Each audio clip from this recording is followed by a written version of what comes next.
بهت میخوره خلافی ماشینت خیلی بالا باشه. تو اصلا پلاک روی میبینی که خلافی بگیری؟ پلاک چیکار کردی؟ گذاشتم خونه بیافته گمشه تو جواب میدی. ای دودی که ماشین در میره ماجرا اون نمیره جریانش چیه؟ بوسوز بابای معتادی خدا شاده 10 بار طلا من خواستم یه بدم چپ راضی نشد. چرا من هرچی میگم تو نمیفهمی؟ چرا تو هرچی میگی من نمیفهم؟ این ماشین رو گل میده. گل گفتی این ماشین تازه همون در اومده. جواب بگو اینم محل کجا حالا؟ جنوب کجا جنوب؟ همین سمت اصلو؟ این برترش. گلدا؟ نه همین برترش. فال؟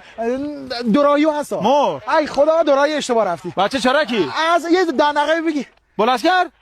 اصلا رسیدیم. من رسیدم چرا اولش میگه بلاسکری هستی؟ والا اینجا اتیکت نوشته عسکر اون نشده بگم بلاسکر.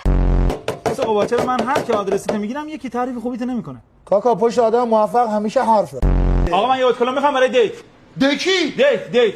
ای گیت من آسونی گفت دکی. بعد حسابی میخوام برم هم سر قرار.